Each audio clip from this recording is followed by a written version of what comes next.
اوس بل عنوان راوړی دی، بل قسم دعا په خوب کې د یریدو دعاګانې. خوب کې کله سړی ویریږي که نه راپاسي. خوب کې د یریدو ډېرې وجې دي، زه به ته بعض ذکر کوم. یوه داسې خوب سړی ویني چې د یري دی ویریږي.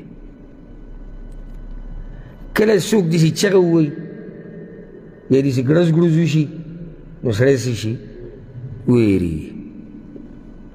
کله د معدې بیمار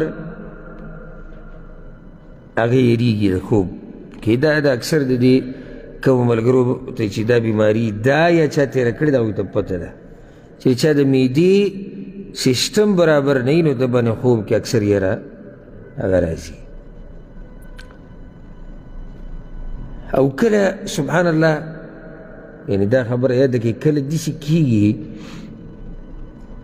دا د الله قدرت دی چې د زړه د دړکن نه دی دا کمزوری شي. یعنی بدن چې څومره دمه کېږي د دړکن نه دی د درزه د کمیږي. د الله قدرت دی. او چې څومره ستا بدن حرکت ډېر کوي نو د درزه ډېرېږي. او چې کله د ډېر حرکت سره د زړه درزه نه ډېرېده نو ته بیمار یې.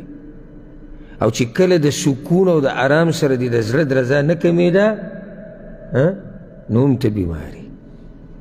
د دې زړه خپل نظام دی چې ته حرکت ډېرې لکه ته د لاس په مخه تاوی دي او تاوی نو ضرورت دا دی چې دې لاس ته وینه زر زر لاړه شي او دا اله زر زر ځي چې زړه زر زر درزېږي. ذلک تقدیر العزیز العلیم. دا د الله نظام دی. خو چې څومره دا بدن په ارامي نو د زړه کار صحیح هغه هم بیا په ارام دیږي ځکه چې څه کار نشته څه مشقت نشته. نو کله دا زړه دا دړکن ډېر روش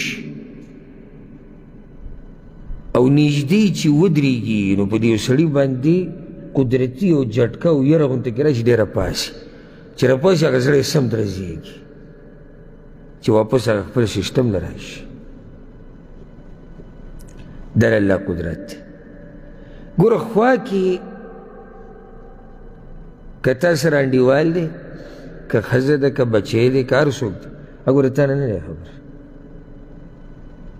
او نه ته د دې نه خبر وي چې ستا د زړه درزېده کمېدو او په عرش او رب دی هغه د هغه ځای نه خبر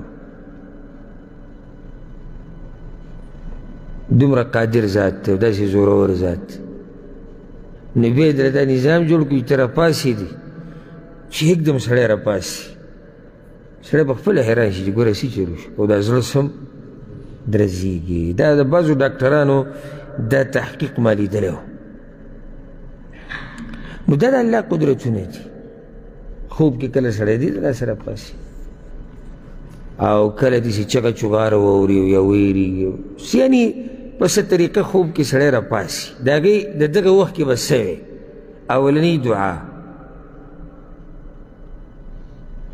دا روایت عمرو بن شعیب دی هغه د خپل پلار نه او هغه د هغه د نیکه نه نقل کوي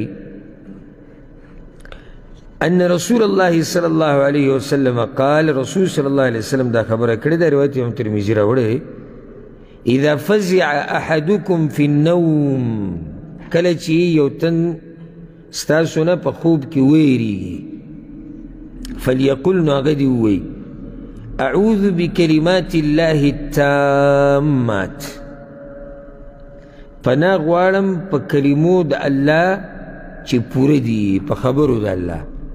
کلمات د الله پوره دي د الله په خبرو کې او په کلماتو کې څه کمی شته نشته پکې رښتیني دي پوره دي مضبوطې دي یقیني دي. نو زه پناه نیسم په کلمو د الله پورې په خبرو د الله پورې چې پوره دي قد سنه من غضبه وعقابه د غضب د هغه نه ومن عقابه او وعقابه او د عذاب د هغه نه وشر عباده او د شر د بندگانو د هغه نه ومن همزات الشیاطین او د وسوسو د شیطانانو نه وان یحضرون او د دې نه چې د شیطانان راشي زما خواته فإنها لن تضره. رسول صلی اللہ علیہ وسلم بس بیشک دا بدل را هرگز نقصان نہ ورکي.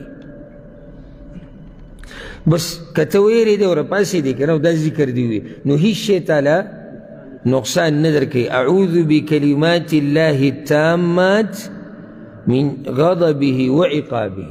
یعنی یا الله ما بچ کا دیسی ترجمه بل طریقې سره واله یا الله ما بچ کا زما حفاظت وکا د سنمې بچ کا ستا د غضب نه. ځکه چې عذابونه څه د لاسه راځي د الله د غضب د لاسه راځي. نو چې الله تا د غضب نه خپل غضب نه وساتي ته په امن و امان کې شو. وعقابه او یا الله ومې ساته د خپل عذابونو نه. وشر عباده او یا الله ستا د بندگانو د شرونو نه مې وساته.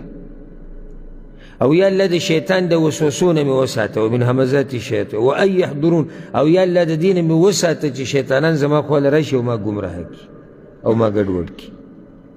نو څومره قیمتي دعا ده. وی وایه ته ودې کوي ښې وی وایه أعوذ بكلمات الله التامات من غضبه وعقابه وشر عباده ومن همزات الشياطين وأن يحضرون. بل څوک به وي بكلمات الله التامات من غضبه وعقابه وشر عباده ومن همزات الشياطين وأن يحضرون.